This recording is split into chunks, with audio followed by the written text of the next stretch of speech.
열린교회 성도 여러분 안녕하세요. 6월 9일 매일 성경 묵상 함께 하겠습니다. 오늘 묵상할 말씀은 로마서 7장 14절에서 25절의 말씀입니다. 우리 함께 읽겠습니다. 우리가 율법은 신령한 줄 알거니와 나는 육신에 속하여 죄 아래에 팔렸도다. 내가 행하는 것을 내가 알지 못하노니 곧 내가 원하는 것은 행하지 아니하고 도리어 미워하는 것을 행함이라.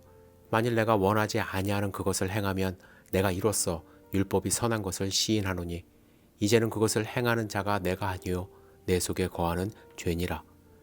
내 속 곧 내 육신에 선한 것이 거하지 아니하는 줄을 아노니 원함은 내게 있으나 선을 행하는 것이 없노라. 내가 원하는 바 선은 행하지 아니하고 도리어 원하지 아니하는 바 악을 행하는도다. 만일 내가 원하지 아니하는 그것을 하면 이를 행하는 자는 내가 아니요 내 속에 거하는 죄니라. 그러므로 내가 한 법을 깨달았노니 곧 선을 행하기 원하는 나에게 악이 함께 있는 것이로다. 내 속사람으로는 하나님의 법을 즐거워하되 내 지체 속에서 다른 한 법이 내 마음의 법과 싸워 내 지체 속에 있는 죄의 법으로 나를 사로잡는 것을 보는도다. 오호라, 나는 곤고한 사람이로다. 이 사망의 몸에서 누가 나를 건져내랴.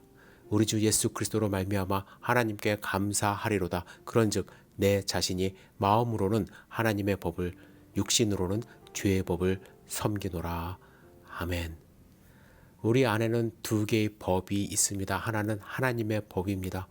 우리는 하나님의 법을 즐거워하고 따르려고 하는 속성이 있어요. 하지만 우리 안에는 반대편에 있는 또 다른 법이 있다고 바울은 이야기합니다. 죄의 법이에요. 우리는 하나님의 백성됨으로 하나님의 법을 따라 살아야만 하지만 죄의 법이 하나님의 법을 대적하게 하고 나를 사로잡습니다. 이런 일이 반복될 때 나는 참을 수 없는 존재의 연약함을 발견하게 되고 연약함은 깊은 탄식으로 이어집니다. 사도 바울은 이렇게 고백합니다. 오호라, 나는 곤고한 사람이로다.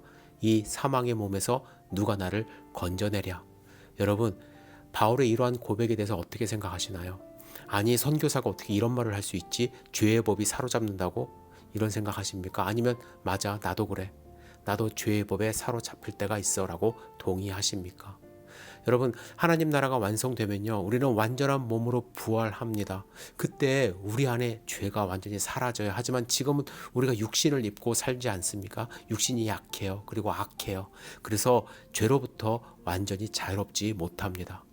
이 사실을 인정할 때 우리는 예수님을 바라보며 성령 하나님을 의지할 수 없는 존재임을 고백하는 것입니다. 그래서 바울은 오히려 25절에 하나님께 감사한다고 선언합니다. 여러분, 우리 안에 두 법이 있다는 사실을 인정하지 않으면 어떻게 될까요?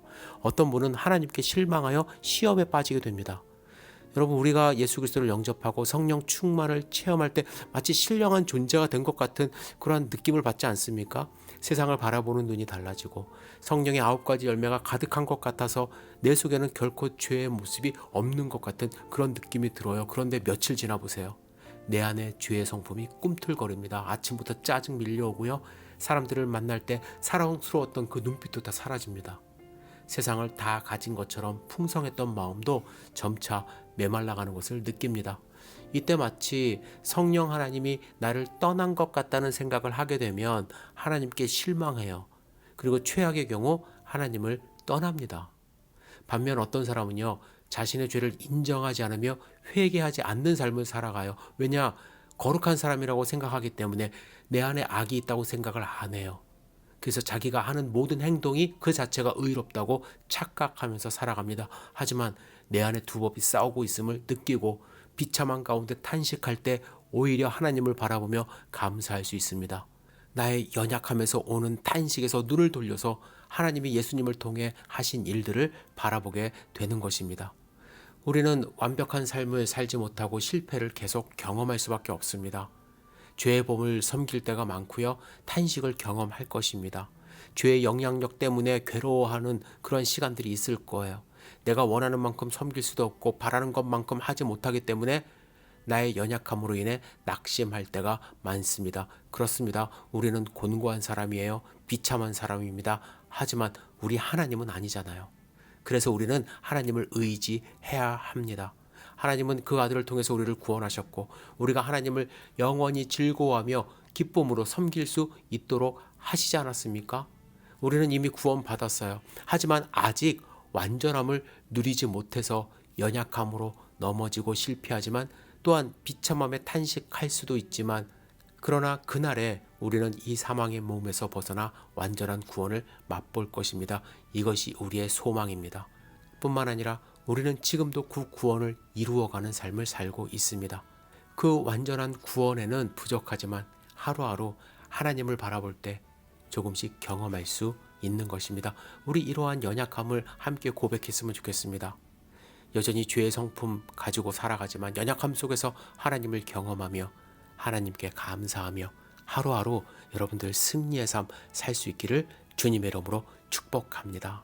기도하겠습니다. 전능하신 주님, 오늘 우리를 붙들어 주시옵소서. 연약함 속에 괴로워 주님 앞에 눈물 짓는 성도님들의 그 마음을 붙들어 주시옵소서. 하나님을 경험하는 소중한 하루 될 수 있도록 축복하여 주시옵소서. 예수님의 이름으로 기도드렸사옵나이다. 아멘.